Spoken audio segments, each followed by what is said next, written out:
So today I'm reviewing Edinburgh Marathon. If you're considering running it, this could be really relevant to you. So check the link in the card, or keep on watching and keep on listening to find out more and about my thoughts of what you should consider when considering running Edinburgh Marathon.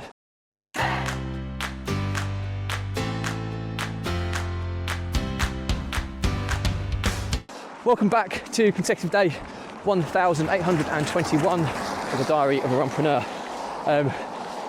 Today's topic is all about a review of Edinburgh Marathon. So if you're considering entering it, or you've run it before, or you're considering running it again, this could be very relevant to you. So yeah, do keep on watching, keep on listening, it'll be really good. But before we get started, please don't forget that this vlog is a fundraiser for saving the lives of children by attempting the ultimate ultra marathon of run vlogging on consecutive days, a distance of a lap of the world, barefoot style, and the more people we get in front of, more money we raise, more children's lives we save, which is why I do this every single day. So back to the topic at hand, Edinburgh Marathon. First and foremost, I have to say that I think Edinburgh Marathon would be one of my preferred marathons to date, and that's quite a bold statement. It's my 15th marathon, ultra marathon in total, so it definitely ranks up there in the top 20%, I'd say, of the marathons I've run. It's first and foremost, it's in a beautiful city and a beautiful run. So it's a very kind of scenic, but not like a scenic like Loch Ness Marathon that I've done recently, where the scenery is beautiful, but at the expense of the support. This is one that's beautifully scenic, but you also get some incredible support. And I don't know if you're anything like me, but support is massive when it comes to running marathons. I generally only look at the bigger ones, where you're going to get fairly consistent and decent support, because it's a long way to run with no support, and it's often the people that are cheering you on when you're feeling at your absolutely lowest that can be the difference between you getting there and not getting there, or getting that time or not getting that time, so to speak. So yeah, I would say it ranks highly for me because A, it was in a beautifully scenic setting, but B, the support was brilliant, and also the fact that the Scottish people, they're so passionate, and despite the variable weather conditions, they were out in their droves, and that was really heartwarming because there was some pretty horrendous weather that we experienced in the duration. So that was how I would kind of state where it ranks in terms of some expectations on how highly I thought of the event. So the next one is kind of logistics. Edinburgh is, on marathon day, it's a nightmare. They shut so many roads and closures. So unless you're staying somewhere in the middle where you can jump on some form of public transport easily, I don't even think taxis would be the right option to get to the start line due to the road closures. So we were staying kind of about I was staying about 45 minutes outside of Edinburgh in a place called Falkirk, which is about kind of half an hour from Glasgow, 45 minutes from Edinburgh.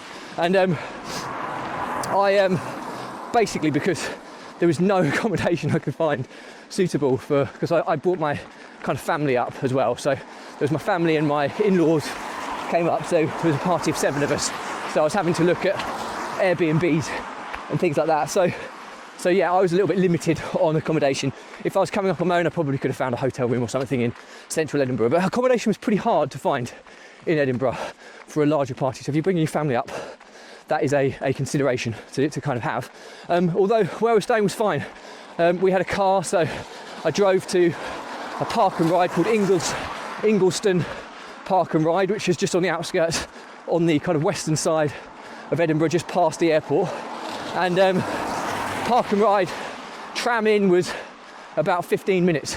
And then it was from the tram stop, maybe a 15-minute walk. So relatively easy. The good news is it was a 10 a.m. marathon start, so if you had travelling to kind of contend with, you've got the time to do it. The 9 o'clock marathon starts can mean really early starts, whereas 10 o'clock gave us a little bit more time. So that was a key kind of element to the logistical side. So bear that in mind. The organisation, to be honest with you, they've tried, the organisation at the beginning it's kind of spread out over a place. I mean, fortunately I was there with plenty of time to find everything quite easily, that I was ahead of the game. Whereas if I'd arrived at my usual time, like about an hour before start, I might have been a bit more flustered, because the organisation wasn't particularly great. the people who were kind of helping, although very nice and very pleasant mannered, it didn't really help from an organisational perspective, to the extent that there were people queuing for the Portaloos, not knowing that they were in queue for the male urinals. So if you were a female in that queue, you can imagine the despondence of getting close to the start time and then finding out you're in the wrong queue for the toilet. So that was a little bit, and it's also kind of spread out. You've got the baggage drop, which is kind of 5 to 10 minutes away from where the kind of main starting area is, and then you've got another 5 to 10 minutes from the baggage area to the start wave. So there's a few bits and pieces you need to kind of get your head around, and they try and do everything electronically as people do these days, and I just didn't find the maps were particularly useful either of what they put down. But fortunately, with Google Maps and Apple Maps, as long as you've got the street names of where things are, you can find your way around. But if you're not great with technology, that might be a little bit of a challenge. So bear that in mind. So we started the marathon. The one thing to consider at Edinburgh Marathon is the weather. Now, it's Scotland, so it's probably a bit of an obvious kind of statement to say, but as far as weather has gone in any other marathon event, it was the most sporadic weather I've ever experienced during a marathon. It was incredibly windy, so 25-mile-an-hour winds throughout the day, gusts up to 40 mile an hour, which is extreme for marathon running. And so as a result of that, the weather was changing quite sporadically, because the wind was blowing whatever clouds above us were in place pretty aggressively, to the extent we had blistering sunshine at points, to the extent that I actually do have a tan line across my forehead from where my headwear has been residing for the duration of the event. So we had a lot of sun, and then as part of the race as well, we had 2 bouts of torrential rain, ridiculously torrential rain. We had a hailstorm, so hailstones that were pretty sizable, that were stinging on contact throughout. We had rainbows, we had tailwind, which was really nice, and then the downside to the tailwind was we had a horrendous experience with a headwind for the last 8 miles, which did not give up, which turned a marathon that would usually have been, I would say, a potential PB course into an incredibly challenging one. So before I go into what expectations with weather and how you should kind of analyse the forecast, etc., the course itself, in ideal conditions, would definitely be a potential PB related course. There's very little elevation. It's pretty flat. In fact, you start with the first kind of 10k, a significant portion of it's downhill. Now it does kind of even out, and I think there is a net elevation gain over the course of the whole marathon by maybe about 80 metres, which is nothing over 26.2 miles. But you start with a pretty significant, I wouldn't say significant, but a very noticeable downhill first 10k. And the downside of that is that downhill running can be pretty demanding on your legs if you're not used to it. And also people were going out hard and fast with the downhill assistance, and it can potentially catch you up later. That's another key consideration with downhill starts. So you start in Edinburgh City Centre, you're kind of running around Edinburgh for the first 10k or so. It's beautiful. You can see Edinburgh Castle, some of the amazing kind of monuments and scenery, and the support is amazing. So that's really, really a massive positive. Scottish people, incredibly passionate, and they don't care about the weather. Trust me, they were in their droves supporting us through the hailstones, through the torrential rain and wind. Amazing support. So I would say the support is amazing. I think it's about 10,000 or so marathon runners. So that gives you a kind of idea about the size. So once you get through Edinburgh, you come out and then you get to Musselburgh. Now Musselburgh has a famous race course.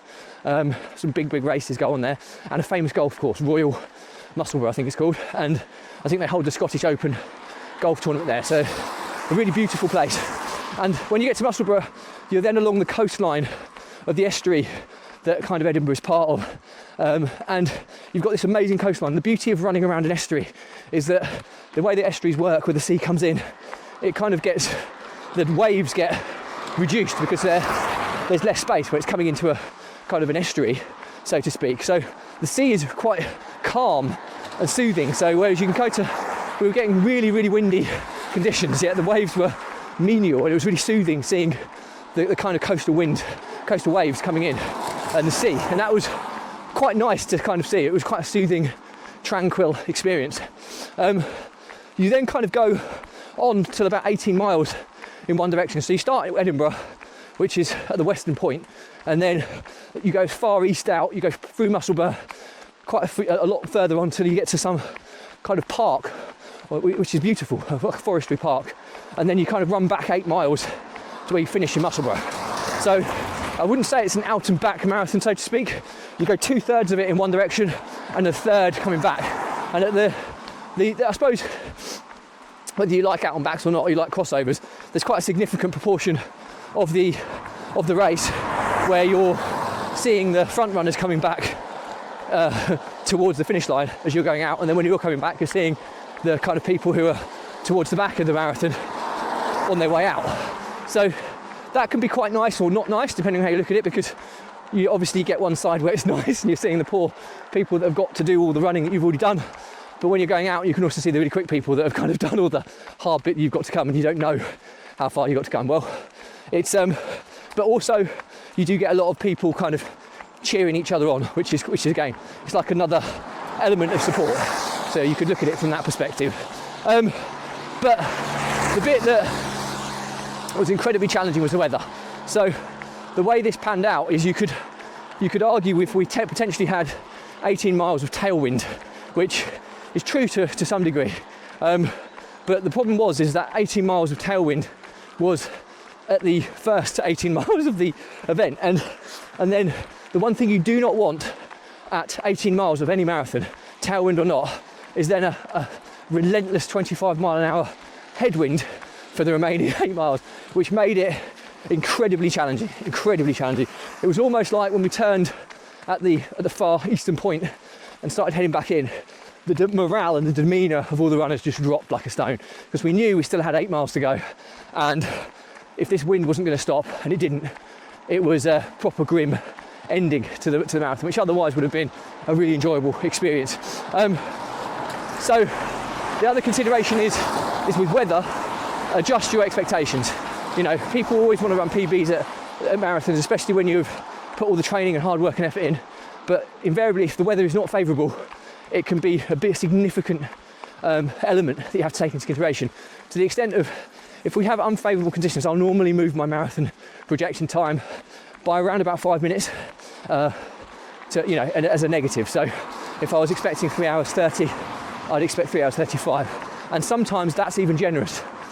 This one in particular, with an 8 mile, 25 mile an hour headwind coming in, I think I under-egged it a little bit. It had a massive bearing, because you were running on some of the inclines coming back in, and the headwind was so strong it felt like you were just staying still, which was really, really grim when your legs are tired. So yeah, bear that into consideration. So I suppose the learnings from my day today is if you've not run Edinburgh Marathon before and you're considering it, do it. It is a brilliant event. The organisation could probably be a little bit better. The people are amazing and friendly. The course, the marathon, is about 10,000 strong entrants, and incredible support throughout. There's very small chunks of it where you don't have support, so it felt really, really well supported, which makes a massive difference. It is a kind of an out and back marathon, if you like. 2/3 of it in one direction, and then you come back a third. So that kind of gives you an indication of it being an out and back marathon. And it's a coastal marathon as well, so you've got a significant chunk of it next to the kind of sea, which is beautiful, but as with any coastal run, you're going to get kind of wind related issues to kind of contend with, and that was certainly a big factor on this marathon. So yeah, would I recommend running it? Absolutely. It's one of the kind of top 20% of marathons or endurance events that I've done. I thought it was a beautiful marathon, incredible support, and would I do it again? Absolutely. So yeah, that's pretty much it for me. Questions or comments, drop me a line, I'll respond to everyone. Do remember though, if you believe in my mission of saving the lives of children by attempting the ultimate ultra marathon of run blogging on consecutive days, a distance of a lap of the world, barefoot style, do give this a subscribe, share, like and comment. There's more people we get in front of, more money we raise, more children's lives we save, which is why I do this every single day. Thank you as always. Stay positive, stay happy, and I'll see you again tomorrow.